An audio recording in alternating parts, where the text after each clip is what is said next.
a couple weeks ago, and I thought it was really had some really great points to it, and that it could really be a great conversation for us to have.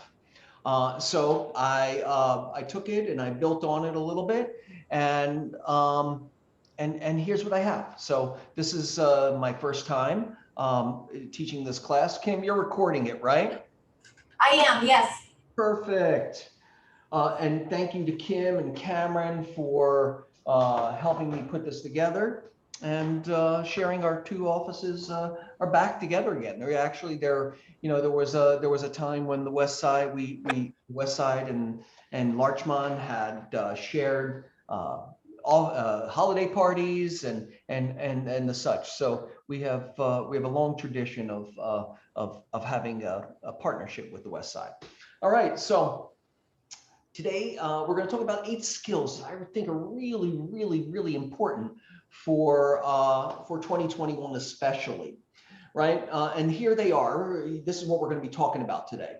Um, Being laser focused, right, on your client's needs, having some market knowledge, using technology to create a seamless and expeditious response and process.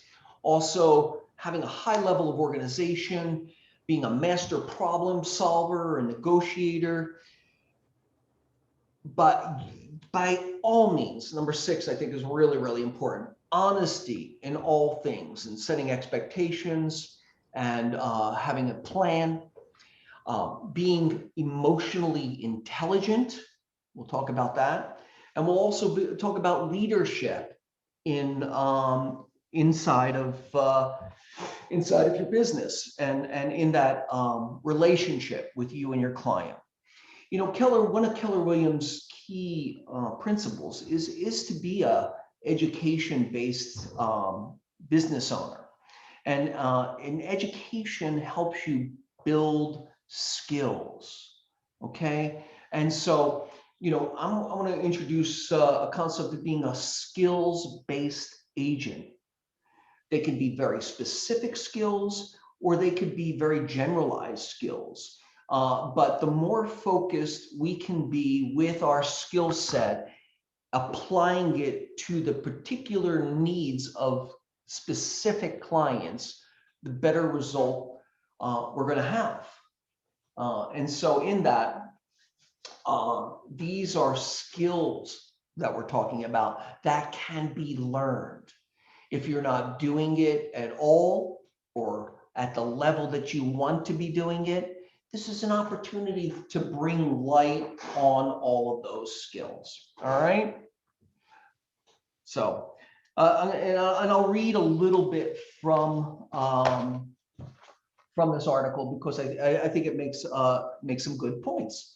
It says the 2021 real estate market is off to a challenging start for buyers, but it's more than thrilling for sellers. Extremely low inventory, mega multiple offers, and homes being absorbed the moment they come on the market, and sometimes actually before they come on the market. And it's tough for buyers to have success. On the other hand, many sellers are simply overwhelmed with by the number of offers that they are receiving, trying to sift through them to determine which ones have the best chance of getting to close. Can be a daunting process, right? It's not just price based. It's the terms of the contracts, and it's the ability. It's assessing the ability of the client, of the buyers, to actually be able to close. So oftentimes rush decisions lead to cold feet and properties returning to the market after inspections, regardless of whether inspections found major or minor issues. It's buyer's remorse for sure. And so appraisals that are nowhere near the contract sales list price are coming up, and they might also derail a deal. there's lots of opportunity for deals to go sideways, especially when you have buyers that are exhausted and emotionally driven and are using the tools that that you, the agent, are giving them, right? And so your clients' results are based on your skill levels. All right. All right. So let's move on to the first skill, right? Some challenges in this market. Let's do that first. I'm sorry. Like I said, challenges in this market: low inventory, multiple offers, exhausted buyers, greedy sellers, lots of buyer's remorse, and low appraisals, which I talked about. Does anybody have any other challenges that I've missed?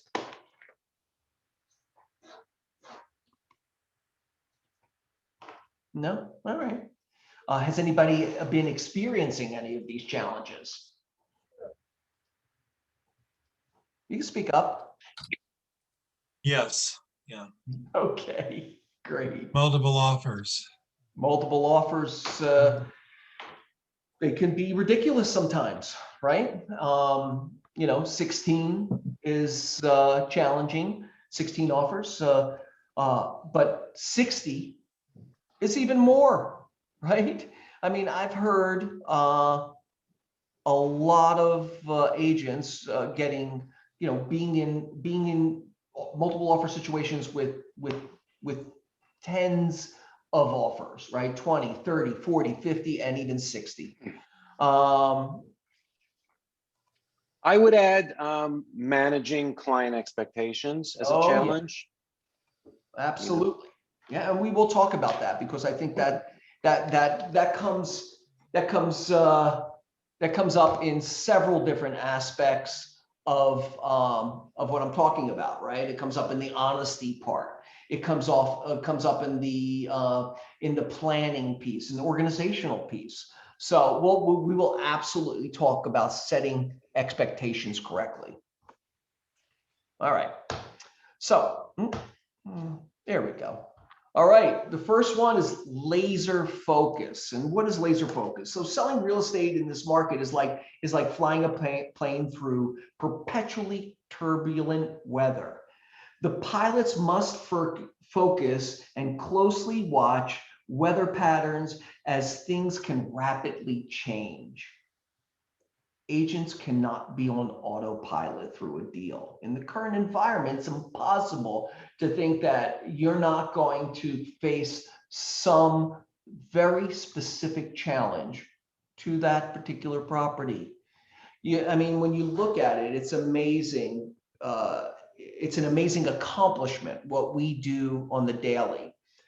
We're selling a used product 99% of the time, between two non-professional parties, one that wants to own it and one that wants to divest of it, right? And there's feelings, there's expectations, there's anger, there's all kinds of emotions and expectations surrounding this transaction. We're the two professionals, the buyer's representative and the seller's representative in the middle, that are the conduit for making it happen in as painless a way as possible. Okay, and so a lot of what we'll be talking about today is about how to get through that in a graceful way.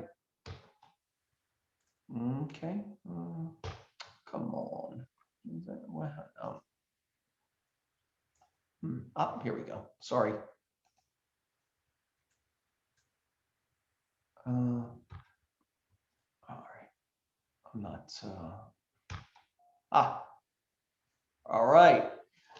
So laser focus means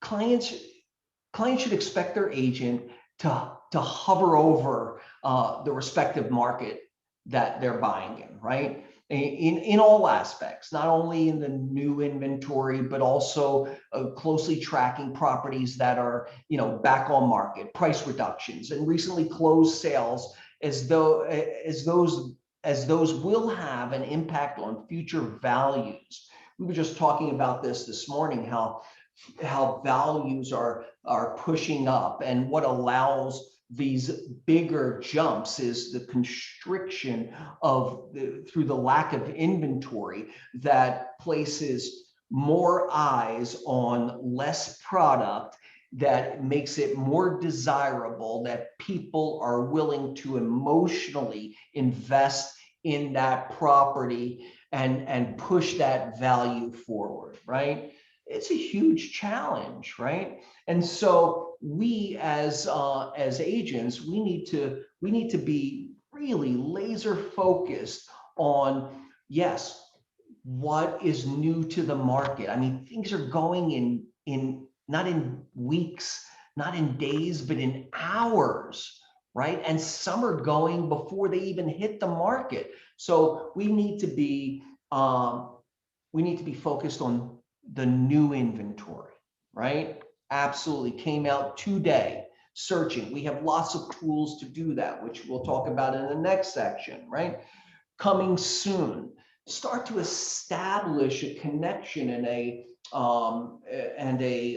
dialogue with agents who post coming soon properties. I know there's a lot of opportunity. Sometimes there's an opportunity to see the property prior to it being prior to it going live, and maybe even an opportunity to write an offer on it. You only find that out by engaging the agent, right? In that, there's probably a fine line between being aggressive and being effective. So be conscious of that when you're communicating with others. Pocket listings, also another great resource in our forward living family. We're able to share pocket listings with each other through shared brokerage affiliation. Take advantage of that. Also, back on markets.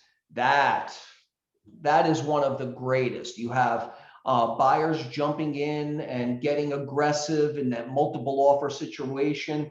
They go, a week into it, they're starting to gather information.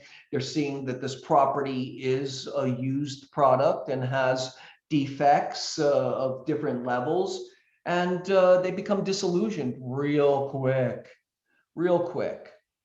So that back on market product is not as shiny and new as the new inventory.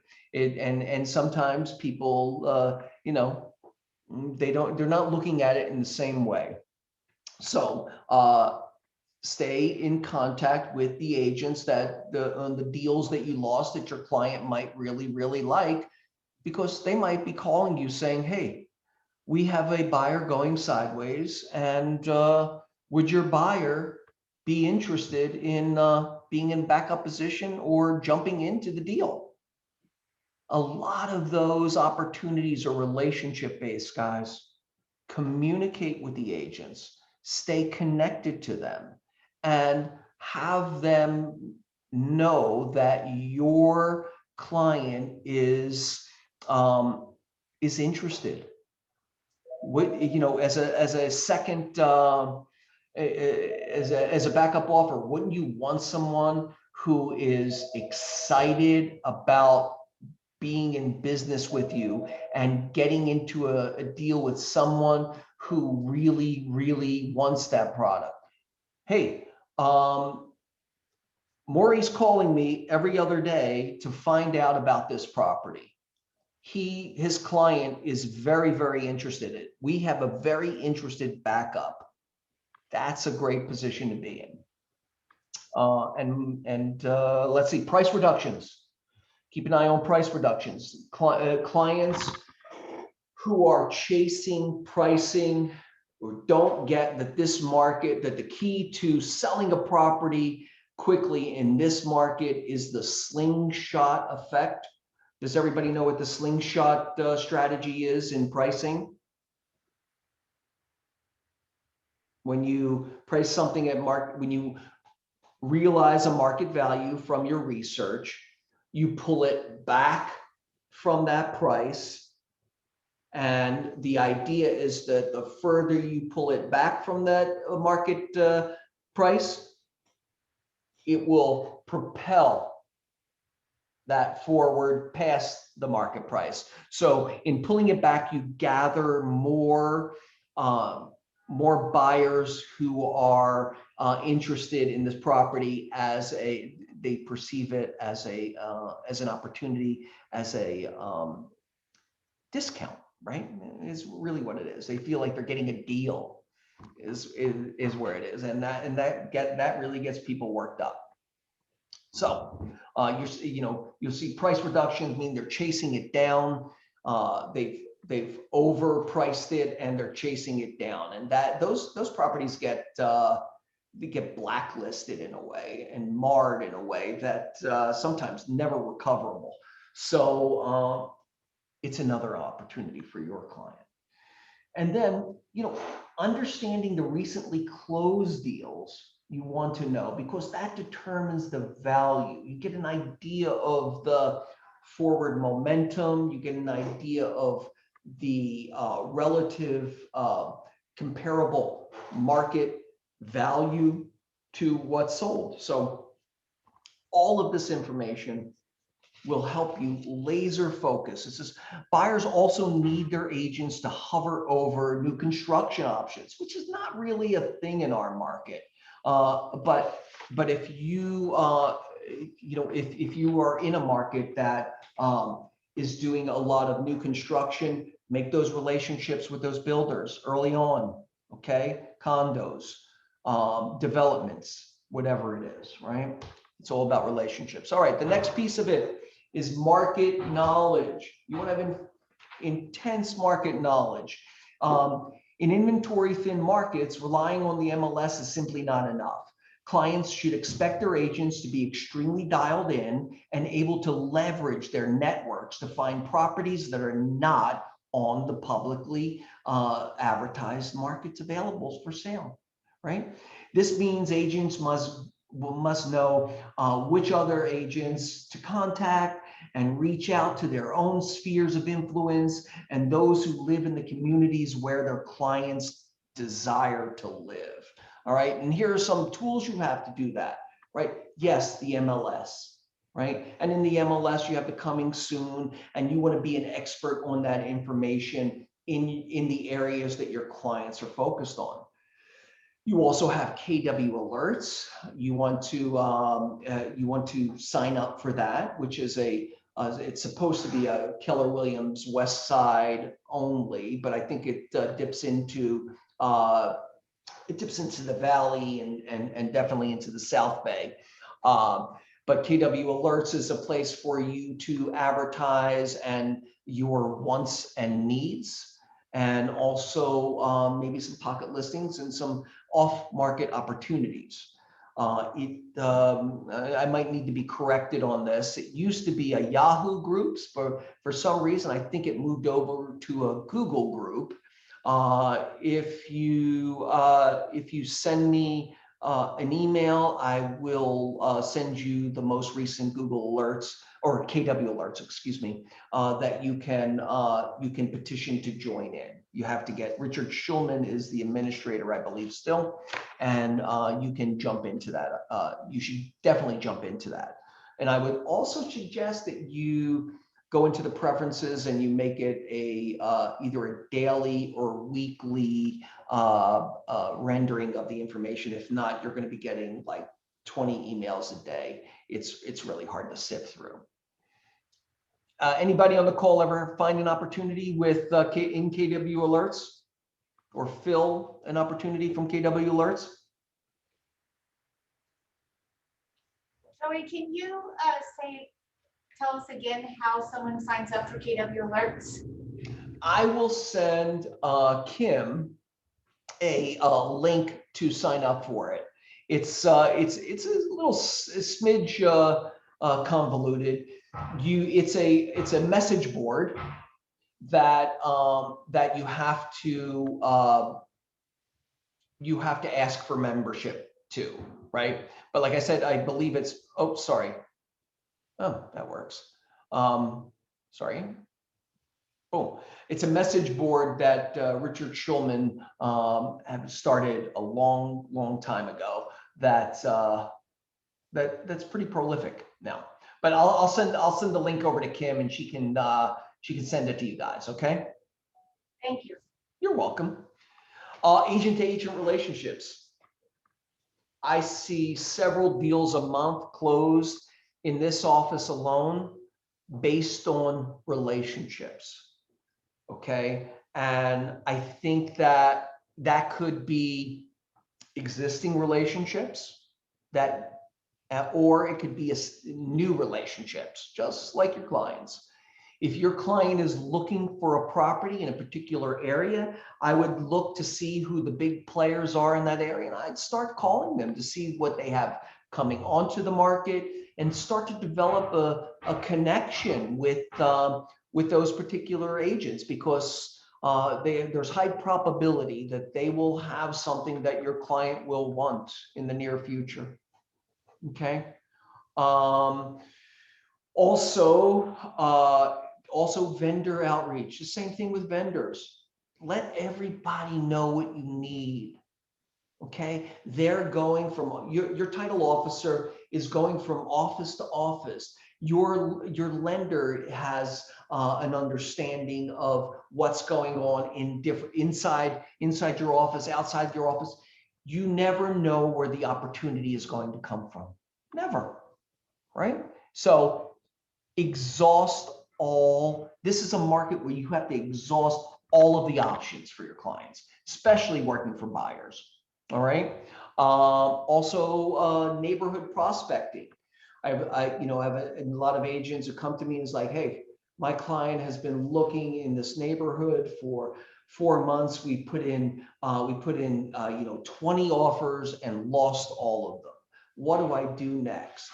Well, identify the products in that particular area and start sending out letters to the sellers and make them as non-form letter as you possibly can. Again, the more focused the conversation, the better. I was working with an agent, coaching an agent, and we were really getting down to how can I be really effective? I said, if you really want to, you go out and take a picture of their property and put that in the layer, showing them that you understand that you know their property, and that and handwrite the envelope and be specific about that property as possible, because that's going to get you the best result. Focused conversations will get you the best result. All right, and next is pocket listing services. There are a few of them. PLS is one of them that are trying to do peer contributed listings. So you can go on there if you join it and look at what's coming out in a more global way. All right, they found a workaround to our national issue. I'm sorry for any background noise. They're doing some work next door apparently. Let me see what's in the chat here. Iko put in the KW alerts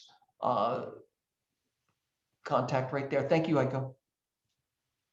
All right, so got it. All right. Any questions or ahas up until this point?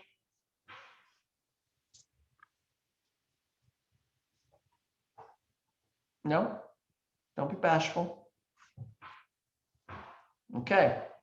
We're going to move on to tech, savvy, and speed. It's my little speed racer. I love Speed Racer. And in that, let's talk about what that really means. Okay. All right. So the agents serving clients this year should have the tools, technology, and platforms to transact at the speed of light, right? They need to know how to automate and quickly execute an offer for sale or a listing agreement on the fly. Whatever devices agents utilize to make that happen should be on them at all times. Clients expect your connectivity, right? They expect your connectivity to be at a higher level than theirs. They can go on to the MLS as a guest. They can go on to Redfin. They can go on to Realtor.com. They can go on to Zillow and get information. So if you are not at the same speed, if your business is not working at the same speed as your clients, then what do they need you for? That's the expectation. Okay, so be conscious of your clients' technological expectations. Okay, and we have lots of tools to help you in that, right? Agents need to be able to respond to the client inquiries extremely fast, as the market doesn't wait, and neither will they. Hence, agents need to communicate. Agents need to ensure that they have methods and means to respond wherever they may be easily. Don't rely on autoresponders though, okay? People can see through that really, really quickly. The only time that that really comes into play is when you're closed for business. All right. This doesn't mean you need to be open for business 24 hours a day. Okay. It means that when you are open for business, that you are responding really, really in time with your clients' needs. All right. And different clients have different needs, and you will adjust to the client's flow of business and doing business.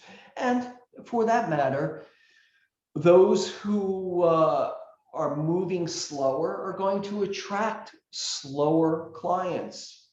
And those who are moving faster and implement technology at a higher level are going to attract clients that are who use those tools in their daily, right?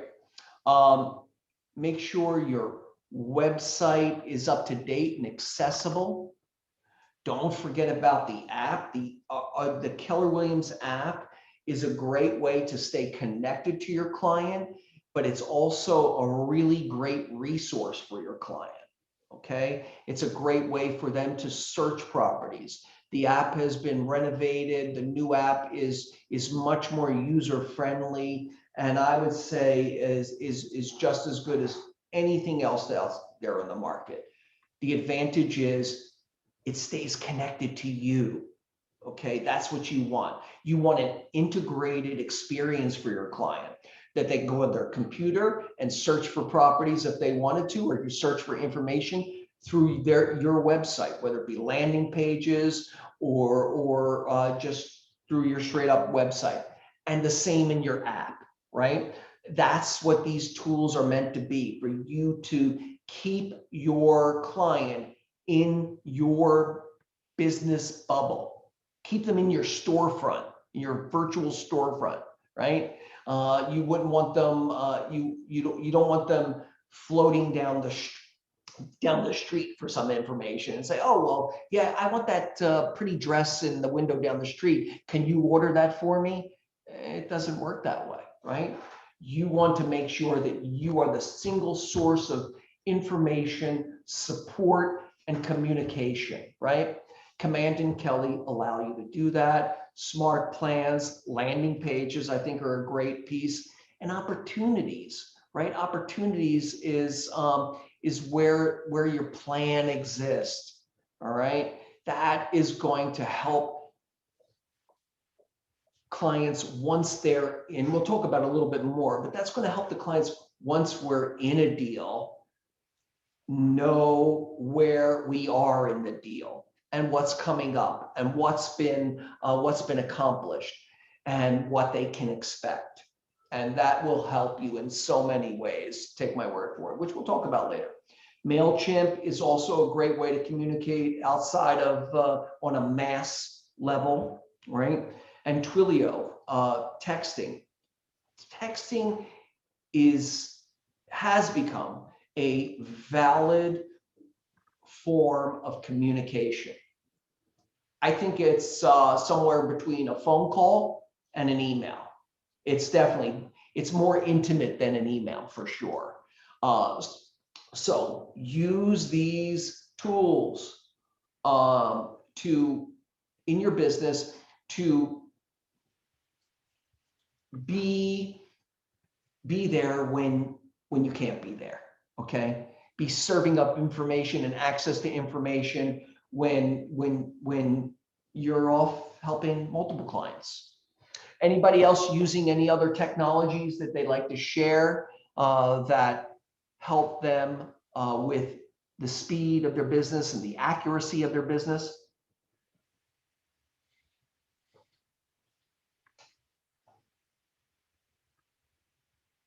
Don't be afraid, you guys. Jump right in there.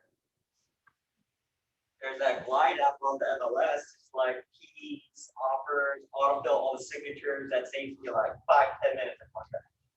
That adds up. If you do like 10 contracts, that's like Sure. 100 minutes sometimes. You just go through all of it.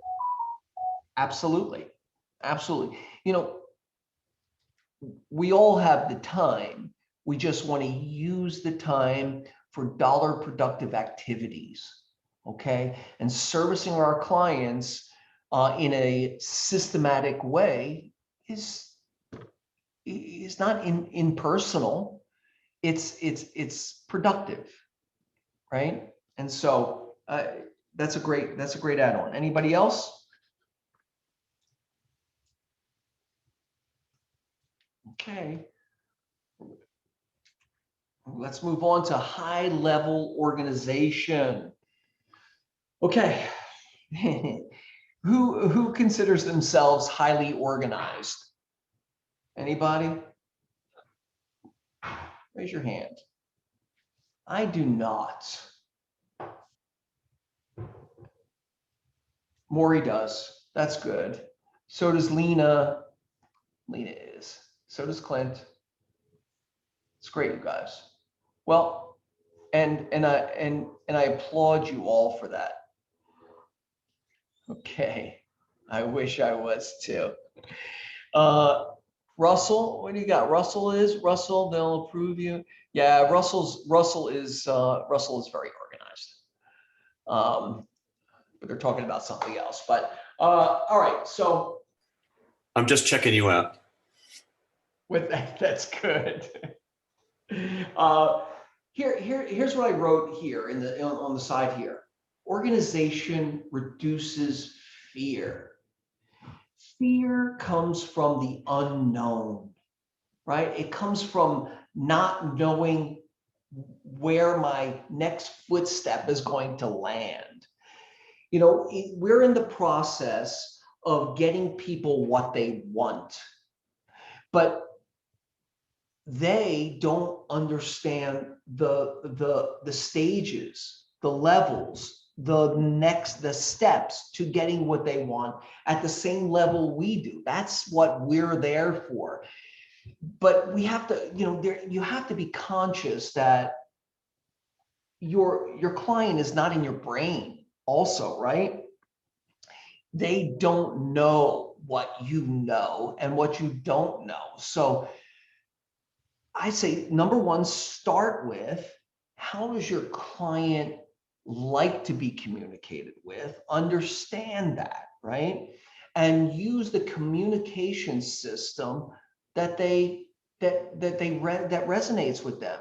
If it's a phone, if it's an email, if it's texting, how different clients need different forms of communication. If it's daily, if it's weekly, if it's call me when I need to do something, if not, don't bother me. But that's not your choice. that's your client's choice. And you want to ask the right questions to understand that. Because if they are someone who needs information and you're not serving it up, they're going to start to get squirrely. They're going to start to build up, fear that you are not going to be able to get them what they want. All right. And that's what they're in it for.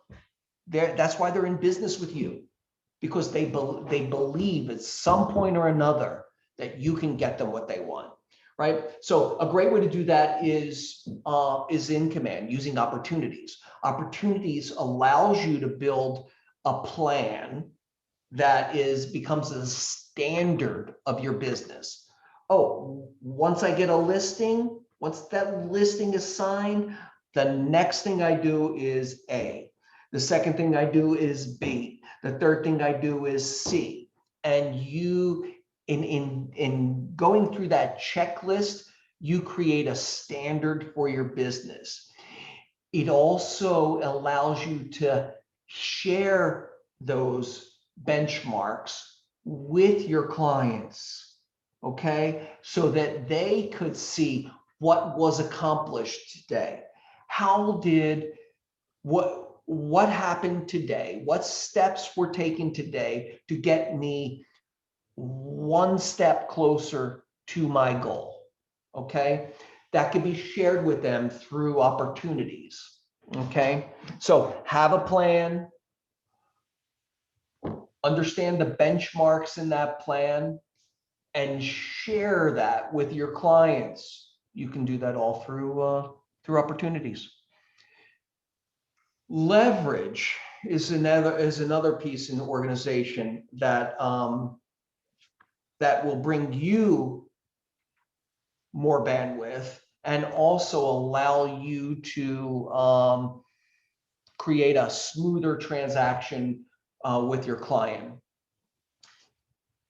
This is about organization, guys. If you don't want to reinvent the wheel every time, then you want to have a plan. You want to know what the steps are so that you don't miss anything. And once you have that, then you can leverage that information with assistants, transaction coordinators, and your clients, so that everybody is on the same page, right? If you don't have a plan, or the plan is inside your head, then it's not an organization, right? It's you, and you are a solo machine that people just have to believe you can do it, right?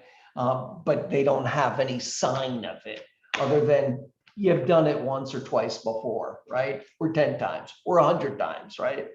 So the way to really take advantage of leverage and support systems outside of yourself is to have that plan memorialized somewhere. Okay. Questions, ahas?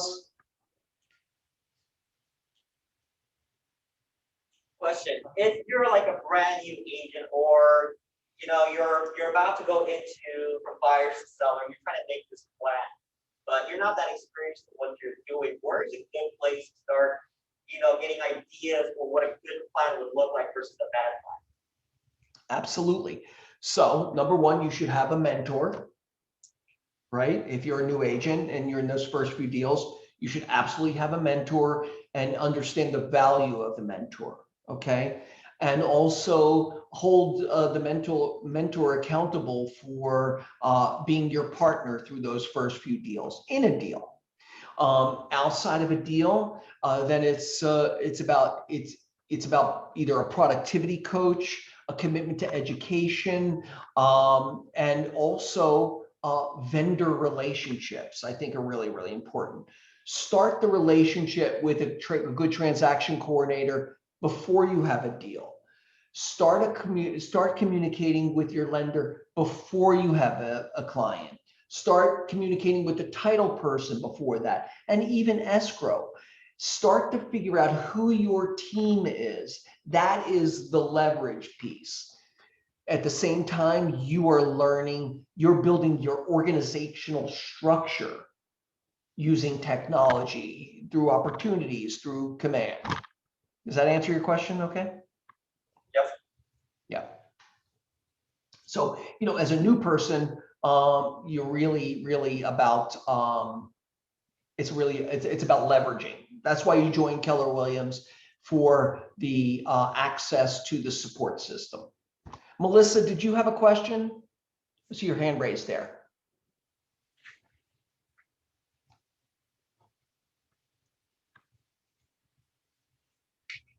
No? Okay. All right. All right, let's go on to master problem solving and negotiating. Okay. This is where the artistry comes in, guys. This is where you become your individual skill set becomes important, right? And so this is here's the statement I wrote on the side here. Black belt agents aren't born that way. They become black belt agents by learning a skill. Skills are learnable, right? But you also have to practice the skill too, right? And so, be education based. Understand who your support systems are. Build your team, going back to organization and organizational tools. Start, if we're a new agent, a seasoned agent, know who your team is, know who you can go to answer questions, to get it, to bounce ideas off of, to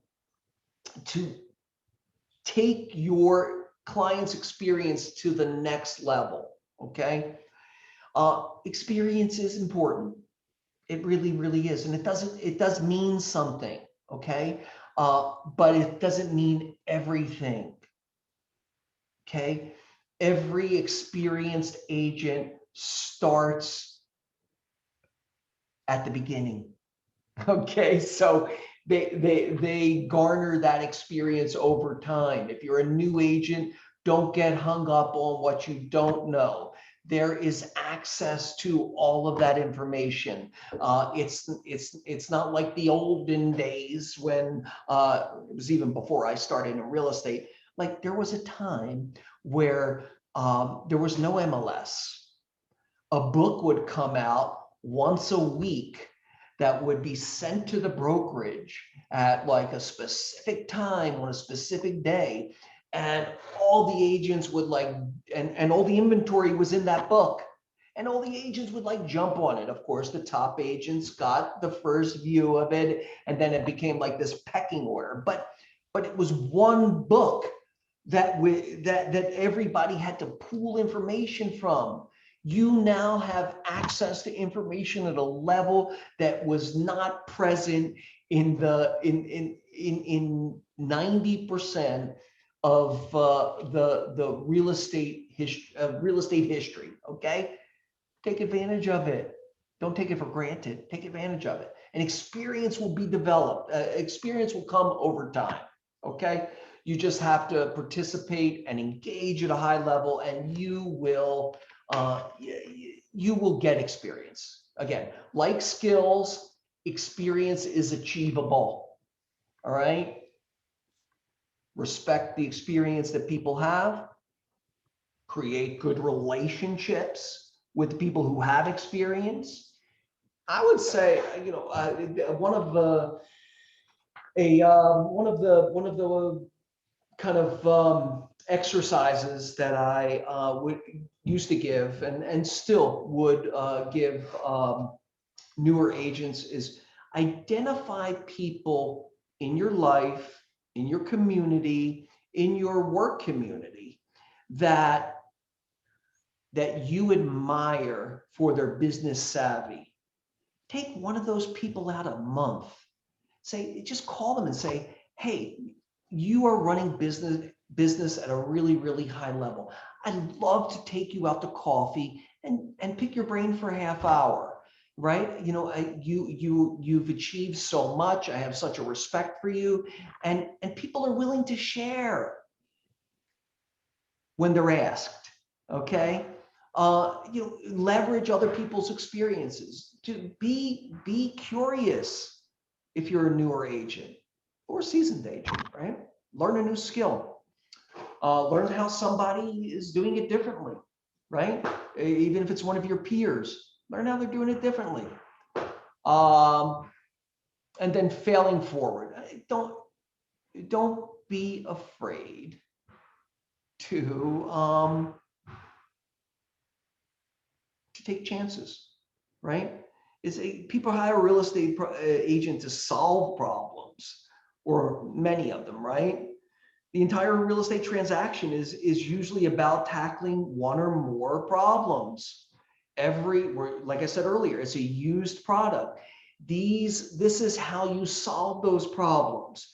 You listen to how other people solve them. You watch other people solve them. You do research and learn how to solve them.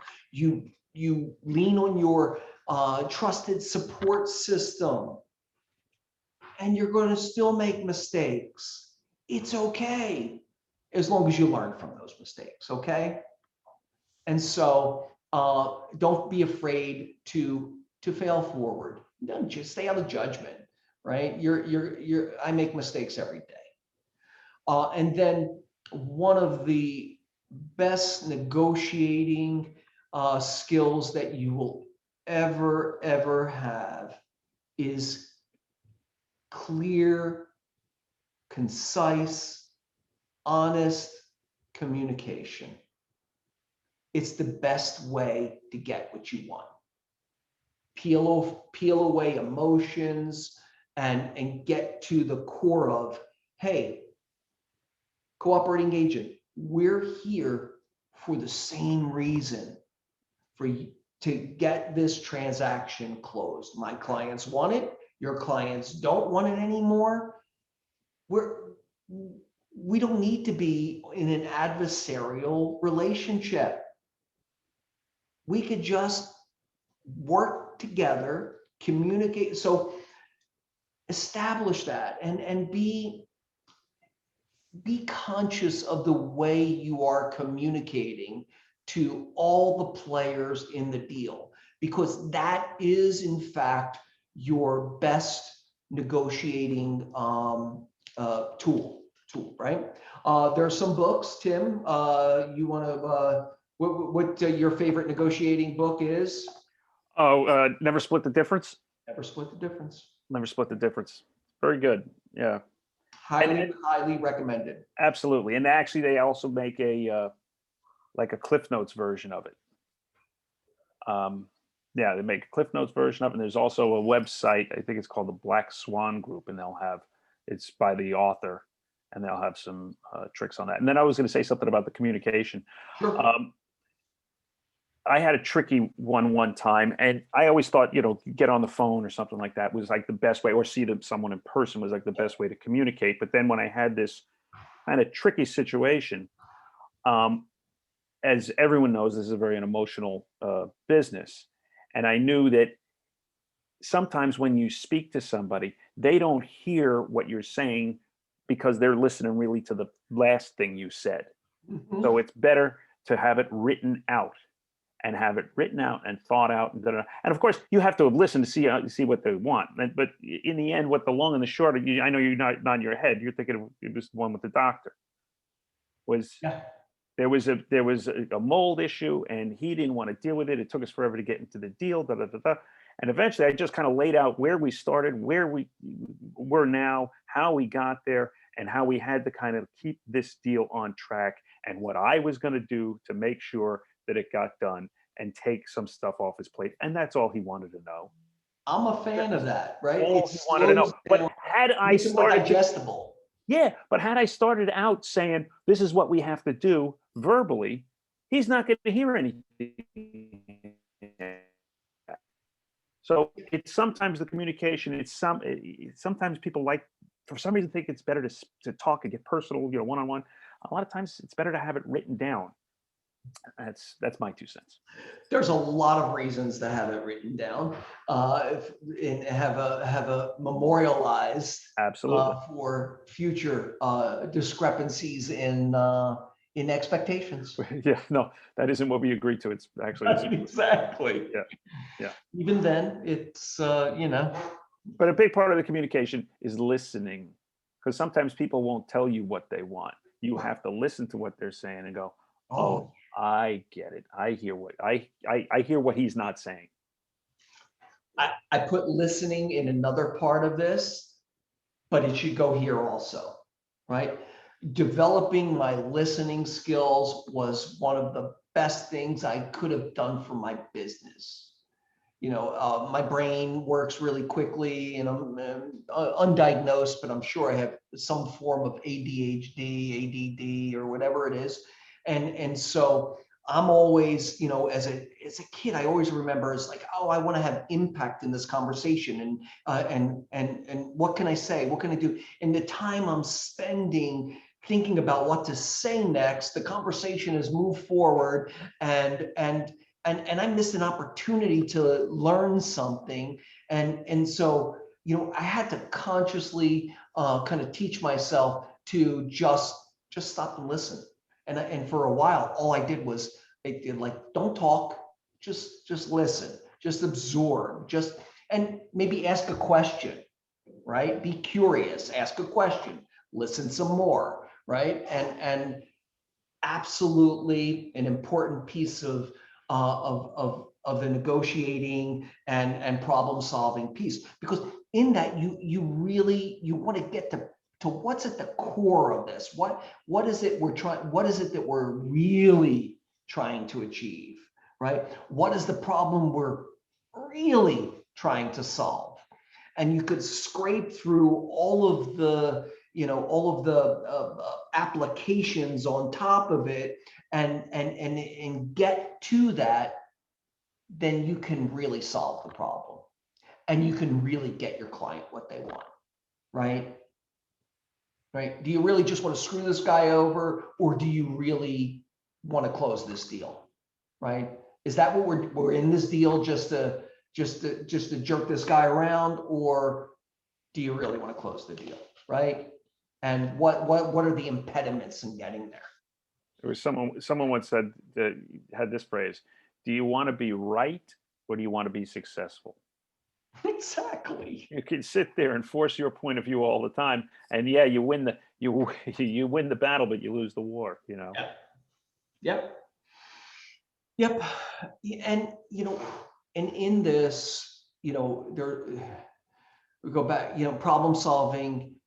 It's what could we do to lay the groundwork for not having a problem. Okay. And going back to what Maury said in the beginning is, you have a plan, you set expectations, you be positive on that, but have those conversations up front. Where, like, let's go to one of the biggest areas of negotiation once you're inside the deal: requests for repairs. Okay, some agents that I've dealt with in the past, they'll tell their clients, oh, just let's get the deal. Let's be very aggressive about the offer we make. We'll throw in a high number, and I'll get you this portion of that money back on request for repairs. That is a bad expectation to set. Really bad. In this market, it's ridiculous, because you have 2 backup offers, 3 backup offers deep, who are willing to pay the same price or less. And by the time you get to them, they're so annealed that you can show them any inspection report and they'll accept it. But the way I go at it is, before we get into a deal, I talk about the request for repairs and I talk about the inspection contingency. And I say, we're making an offer based on what we know and what we're told. And what we could see as non-professionals. I'm not a contractor, I'm not a plumber, I'm not a roofing guy, I'm not a contractor, right? I don't hold that skill set at a high enough level, right? And nor are you, client. And so we make the offer based on what we could see and what we're told, right? We have the opportunity to go in there and to inspect and to do our due diligence to find any defect that materially affects the value of the property. Okay, it's a used product. It's never going to be perfect, never. And it's unreasonable to have a client believe that they are going to receive this product in some pristine state. Okay, and so when they do the inspection, you set that expectation in their mind, and they get this inspection report. Some of the things are wrong. Some of them are safety issues, and some of them are really big and may have materially affect the value of the property. I focus on the safety issues and the big defects, right? System defects, roof, foundation, mold. That really affects the value of the property, and it's stuff we didn't know. So in that, we have an opportunity to adjust our expectation of value from that information that we found. Okay, and that's a great way to handle that for the buyer, because if the buyer thinks that you're just going to get the money back on your negotiating skills, especially in this market, they're going to be disappointed more often than not, right? So setting those expectations, really, really, really important. And I think it comes up again in honesty, okay? It's not a hard thing. And it's integral to you getting more business from these people. Dishonesty or even white lies can get you into trouble. What I find happens in real estate oftentimes is those little shortcuts become a standard in your business. Okay, and it's not in a vacuum. They're not necessarily like you being dishonest, but they become a standard of the way you do business, and over time, it's just an odds game. It's going to get you into trouble. Here's my little thing here. It's a virtue, for crying out loud. There's a reason for that, right? And there's a reason that honesty is heralded as an attribute that is desirable. Okay, it doesn't make you. It doesn't diminish your ability to negotiate or to be a good business person. Okay, it doesn't. So have standards for your business. Okay, and in that you are saying this is right and this is wrong. Okay, articulate your plan and share it with your clients and your support vendors so that everybody's on the same page. We all know what the objective is, and that is to get our client the property they want or the property they want to sell sold or bought in the shortest amount of time for the best price and with the least amount of hassle. Okay, share the plan, okay? Because the plan means that everything's above board, right? And so you're being honest in what you can achieve in what time periods. Oh, the word one of a deal breaker for me and a lender is when they say they could do something that they can't, right? Hey, not every client fits with every lender, okay? And if you can't service that client, then by all means, just tell me, right? We'll find somebody, hopefully we'll find somebody who can, right? But setting expectations and setting clear expectations is the best gift that you can give yourself and your clients. There's nothing worse than waking up in the middle of the night knowing that you made a promise that you cannot deliver on. You set an expectation that cannot be achieved, okay? And you could do all this and still be positive. You could still talk about the deal and what might happen in the deal and what we have to look out for and what we can expect, and keep it in a positive conversation, okay? You don't want to be the agent who is talking about every problem that might arise in minutia and thinking that every agent that you're talking to, it has some nefarious plan that you're unaware of, that you're setting up an adversarial relationship that starts the conversation off in a very, very bad way, and it's just asking for you. It's just setting you up to have to lie to your client at some point or another, right? Don't do it. Don't take client, and I think I said this earlier, your clients are not in your head, okay? So they don't know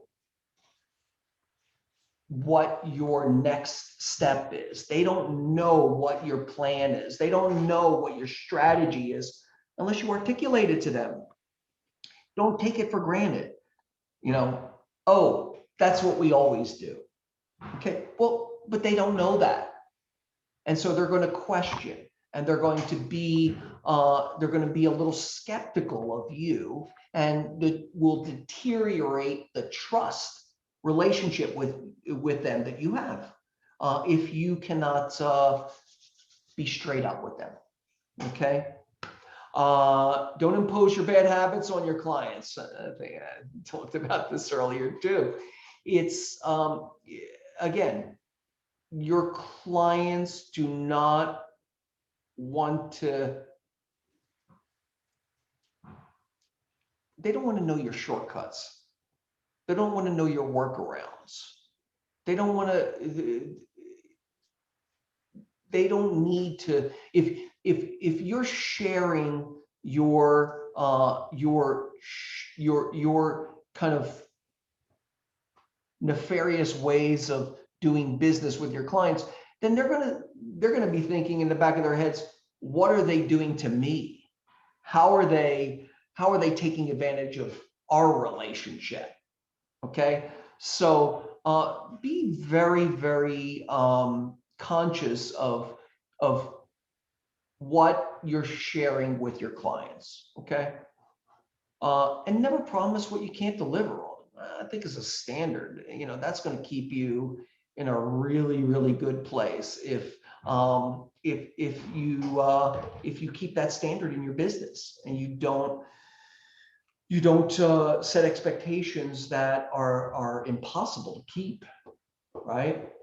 Oh, let's get your house on the market now. We'll find you a new house.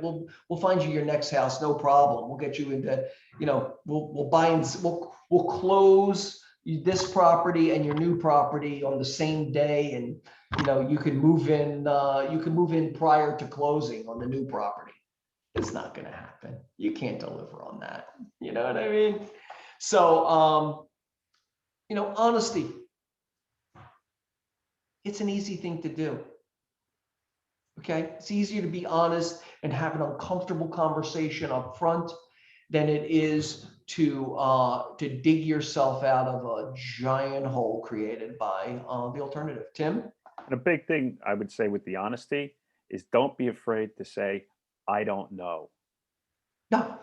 Things will come up, and I've always think things will, you know what, I don't know, but I'll find out for you. Yeah.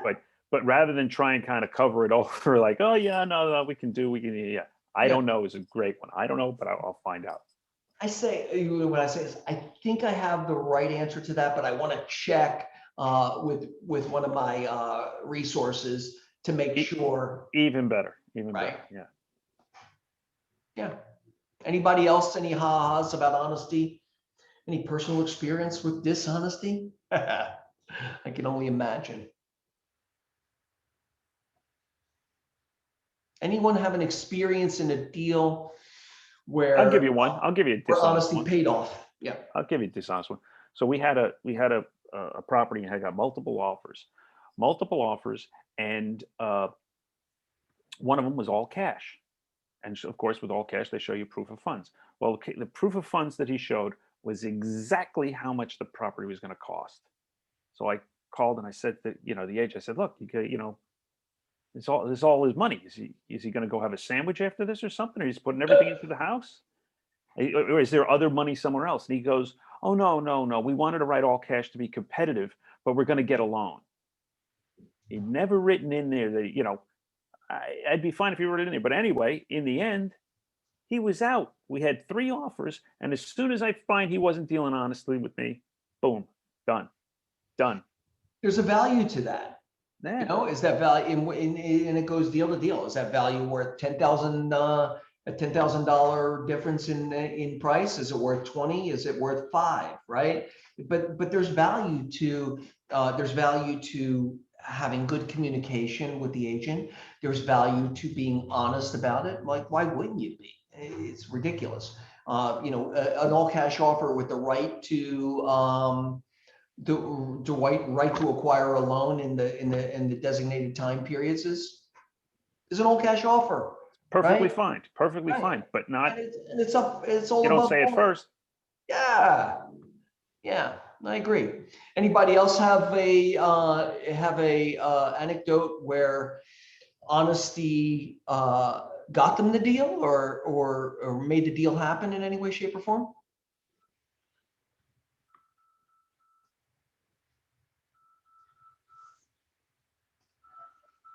Okay, honesty pays off, guys. Take my word for it. All right. Okay. All right, let's move on to emotional intelligence. You understand that you are transacting, a very, very personal purchase. And this is where people live. It's the backdrop of their whole life. You just, there's no replacement for it, right? You have to be in tune to your client's emotional drivers, their state, their to get them what they want, right? It's you're never going to force anybody into doing anything they don't want to do. Number one, right? So you want to understand the drivers in your client's in your client's psychology, because if you don't, you are working, you're going to have a harder lift in getting them what they want, if you can even understand how to fill their order, right? So I wrote some things down here. Being the calm in the storm. You don't want to be the catalyst for chaos. You don't want to be the catalyst for, for setting hairs on fire and for anger or for sadness. You want to be the producer of a measured, controlled experience as much as you possibly can, right? The stakes are high. Snap decisions need to be made a lot of times. Buyers are feeling an immense amount of pressure to put in all it on the line with no guarantee that their offers will get accepted. There is so much emotion in this particular moment, especially, right? Buyers they need to function on a heightened state of alert. Like they have to be able to make $1 million offer after seeing a property for 15 minutes. They have to make a decision to spend $1 million after seeing a property for 15 minutes, guys. And when spending and looking at some pictures, right? That's crazy. That is crazy. Okay. And they need to do it multiple times. And they need to be able to digest no multiple times. I mean, that's a lot to ask of someone, right? And not to even talk of the road to get to the ability to do that.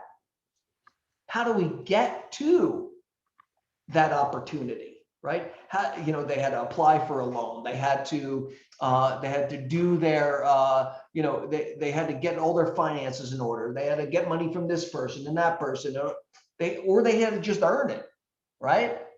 It's crazy, right? So be conscious that don't be in your own head, and again, understand that your client is not in your head. You need to get into their head. Okay, you need to understand what their drivers and motivators are, right? And be the calm in that conversation. Also, never let them see you sweat, right? I mean, it's an old expression, but if they see fear in you, the person who is supposed to get them what they want, that's going to send them in a little rabbit hole also. It's going to get them swirling. The next one, I wrote this one, I think is great, is compassion is great. Empathy is better. If you haven't bought or sold a house before, for newer agents and younger people, you're gonna rely on your compassion for your clients, but you haven't gone through it. And having gone through it, you will understand the emotional attachment to this process in a different way, right? So you can take steps. What I really suggest for new agents is, if you've never bought a house, start by applying for a loan.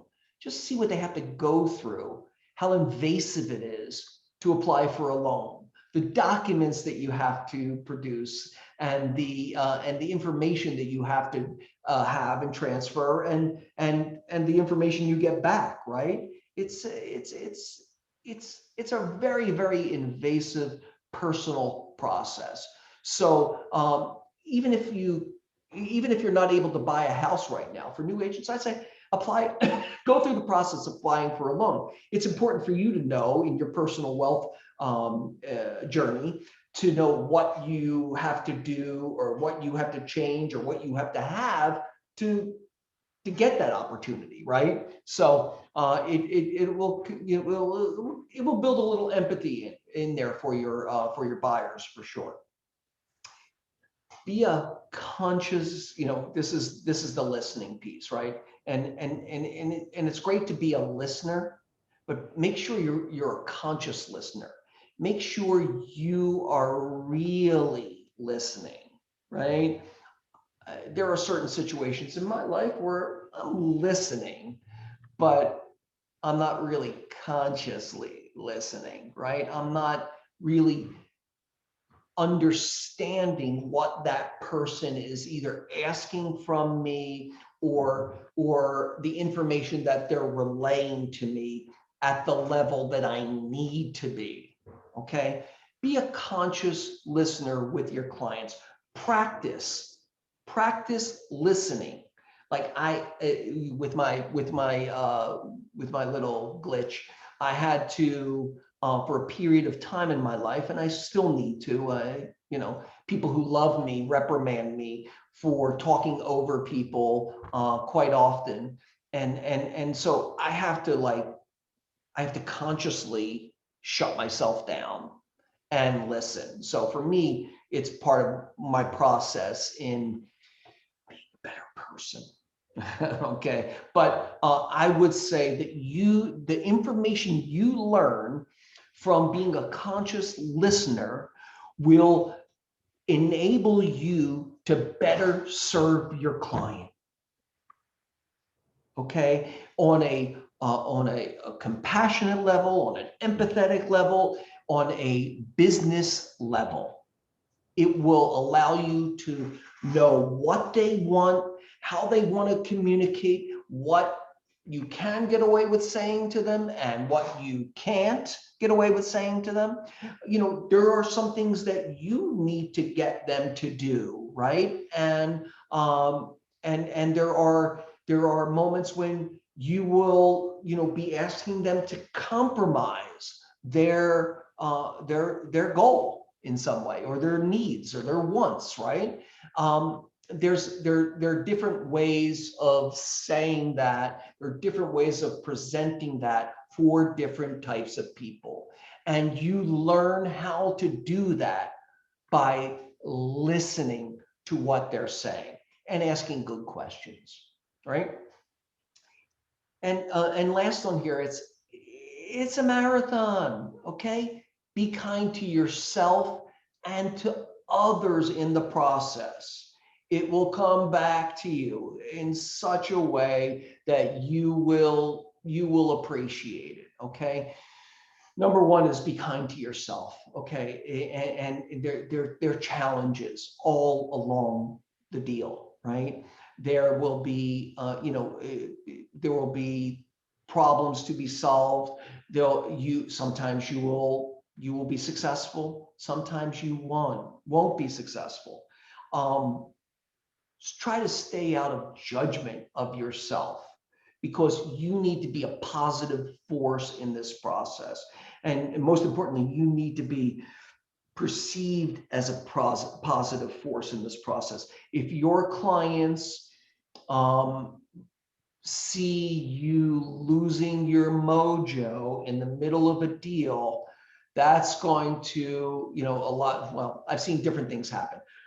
Clients try to step in and be more dominant and overcompensate for what they believe is you're lacking. Clients will be repelled. Clients will jump, right? You want to keep yourself in a positive mindset. So be kind to yourself. And then on the other piece is be kind to other people, right? I mean, be kind to everybody in the deal. There's more to gain by cooperation than there is by being in an adversarial relationship with your partner in the deal. Okay, as a business principle, some of the best agents I've done deals with have been some of the easiest agents to do deals with. Some of the best agents I've done, some of the top agents I've done deals with have been some of the most horrible agents to be dealing with, right? It doesn't have to be that way. You can set the tone for your client's experience. You are creating an experience for your client, okay? You are the producer of that experience. And that brings us to our last piece here, which is leadership, okay? You are in a leadership position, whether you like it or not. I would suggest you own it. Okay, I really would suggest you own it. Buyers and sellers want to work with agents who are leaders in their industry and exemplary in every way. For newer agents, you need to create that confidence through education and knowledge and technology, whilst you gain the experience. For experienced agents, you need to act like a leader. Agents should be the master of their craft and exude confidence, enthusiasm, and knowledge in what they do every day. Some days you don't feel it, you still have to be it, okay? It's just like being a parent. Every day, whether you like it or not. And so, understand your leadership role. I have some things here. Know the way to go. This is John Maxwell. This is kind of a little brief. Know the way, go the way, and show the way, right? It's the key to being a servant leader.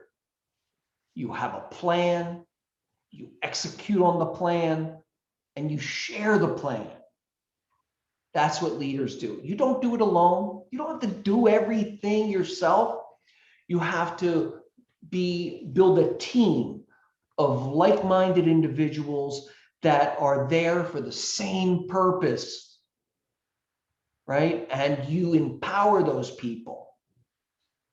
Being a leader, being a servant leader, you're always coming from contribution. The payday will come because you will close the deal. So don't be focused on the payday. Don't spend that energy spending that check before you get it. You think about the process and your role in the process, and always come from contribution. You're in a service industry. You're there to get your client what they want. They chose you because they believe you can get them what they want. Execute on it in a graceful, caring way. Graceful, masterful, caring way, right? Educate your client. Don't scold them. And different clients need to be educated in different ways. Some want all the information. Some want some information, some want none. But you want to share it with them because, again, this alleviates the fear that comes along with not knowing. And be passionate about it. Be positive about your explanation. And never scold your client. Never use your knowledge as a weapon against your client. Okay, it's only going to, they're only going to build a wall. It's going to break down the trust, and it's going to put them, adults don't like to be scolded. It's not a thing, right? No matter how much you know more than them, it's not a thing that anybody enjoys. Don't do it. Again, going back, reiteration again, share your plans, your strategies, and the expectations. The more information like that you can give, the easier the path forward will be. And you are the key to achieving their goals and the producer of their experience. Don't forget that for a second. You are producing an experience for your client to identify, to connect with through contract, and to get them through the process to their goal. They're coming to you saying, I want this. That's off in the distance somewhere, that's unknown, right? I want to achieve this. And I'm coming to you because I believe that you know the steps and that you have the information and the skills to get that for me. Now, what that feels like along the way is all pivoting on you. And so that is your leadership responsibility through this process to get your clients what they want. All right. And I think that that brings us right to ahas. What do you guys think about that? Any ahas you've had? This is your turn to talk. I'm going to sit back and drink some water.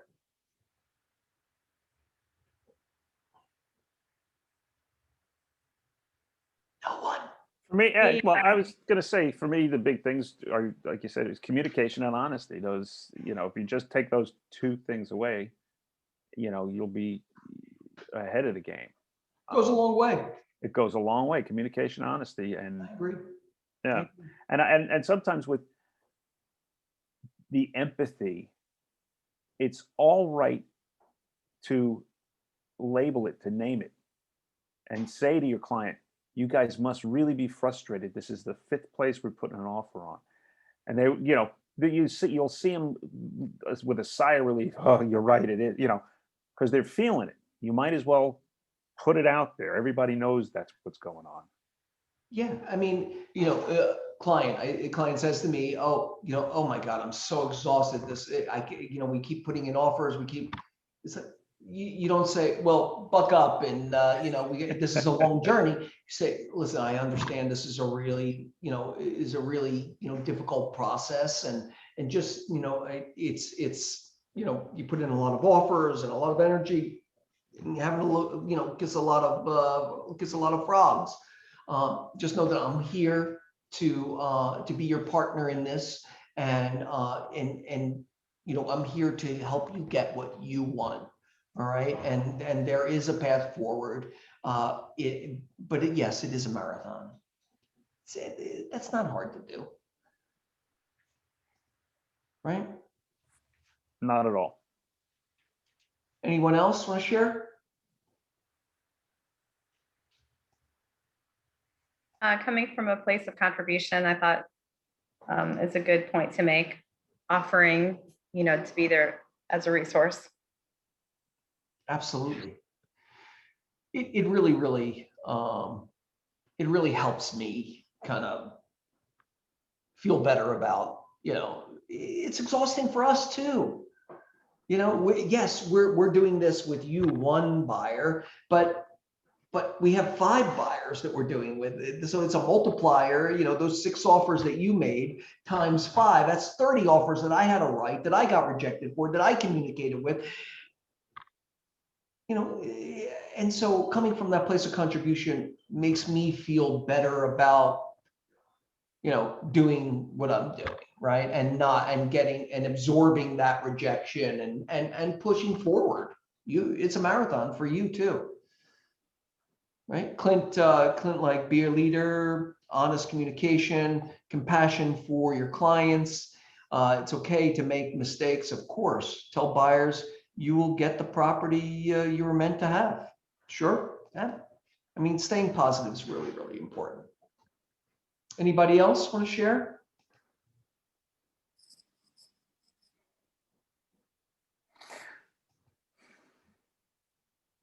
All right, guys. Well, I think with the buying, just to say real quick, the buying process for me is frustrating that you put your offer in and you're really like a number. They're not communicating. They're not talking to you much. You're not feeling any kind of vibe from them to know what's going on. And, you're kind of given a time, like I just called just now the other agent and they said, well, we'll get back to you after 6. We have multiple offers. Yeah. So it's that feeling of, helplessness. Yeah. Ineffective, not being effective in some way. Well, especially if you don't want to overbid. I mean, I guess if we wanted to overbid, it would be one thing and pay more. But if you don't want to, then you're a little stuck right now. Yeah. Yeah. Yeah. I mean, this isn't the market for getting a gross generalization, for getting a property under the asking price. Yeah. Right? It's just not happening. And if you have a client that thinks that they're going to find a deal in that way by just putting in lowball offers, that's you might want to move them to the back of the line because, well, number one, first and foremost, you have to have honest conversation with them, right? And if that's still their expectation, then it's really 99.9% is an exercise in futility. Right. And I think the difficult part is, so you have these properties that are not renovated, that need renovation, that are overpriced.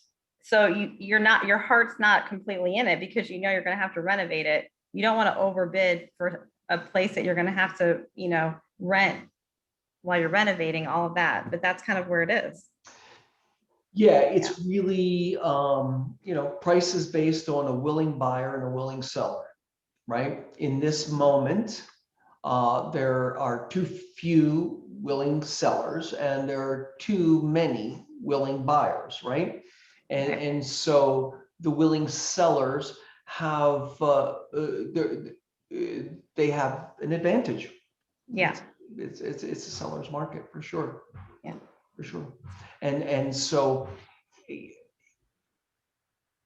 your perception of overbidding is gone the day that property closes at the price you were unwilling to pay for. Yeah. Now that is the market value, right? So it's kind of it's a conundrum, I think would be the right word, right?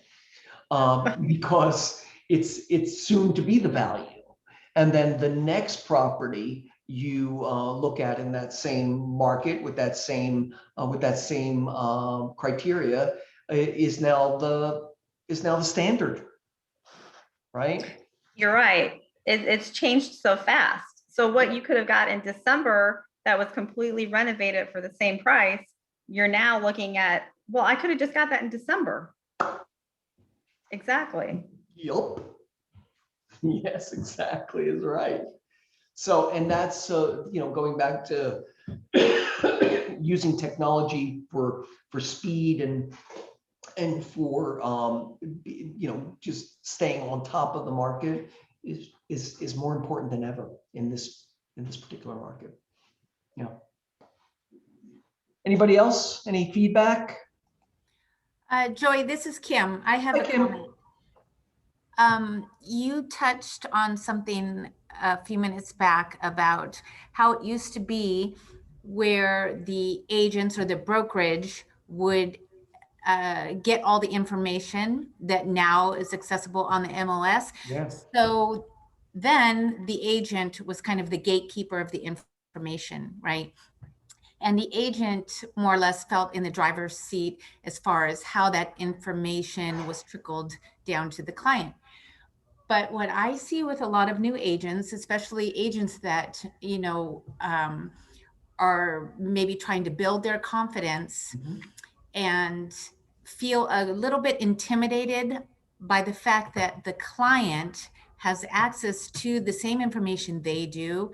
And in some cases, if the agent is not on their game, Yeah. might know a little more. So how do you help new agents navigate that whole process of the client being able to access information on a dime?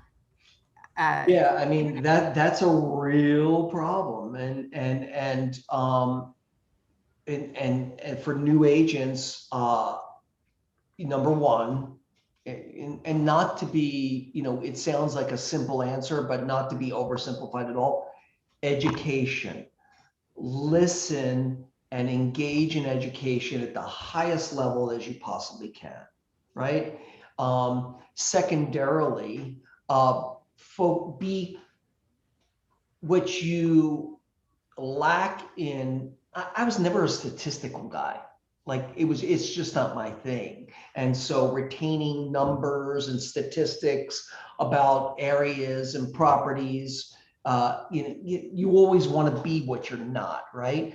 But what I lack in statistical understanding, I make up for in the mastery of process and also just my passion around around the process, right? You know, don't be afraid to be passionate about, you know, the style of houses or specific houses. It's, you know, while some people are really great with stats, I would say most clients don't want statistics. That they are going to respond to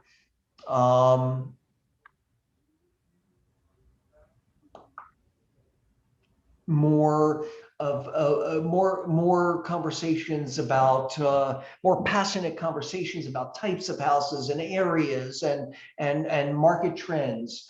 Well, and then there's the advice I give my my teenage daughters in situations where, you know, in social situations where there's conversations that they don't you know, where they're doing what I used to do, which was being in my head and trying to figure out something interesting to say or to be impactful. And I think this will get you out of a lot of those conversations where you don't have all the information. And again, it's not oversimplified. And the answer is ask more questions. Be more curious about what they are really asking, or what they're really trying to find out. Are they trying to find out how much that house went for down the street, their neighbor's house? Is that what they're trying to find out? Or, you know, if that's the case, you have the tools right in your pocket. Let me find that out. Boom, boom, boom. You get onto your app and you find out that information really quickly. You have to focus on the areas where you have the knowledge, and where you don't have the knowledge, I would say ask more questions of the potential client, right? You know, you can't get an injection that gives you all the information, right, Kim? So you have to you have to seek how you can contribute, right, in that moment and in the future, right? I'm happy to, let me get you that information. You know, that's a really complex question. Let me, you know, I'm gonna send you an email by the end of the day with that information. Set an expectation and deliver on the expectation, right? But it is intimidating for newer agents. It really is intimidating for new agents. Any other questions or ahas?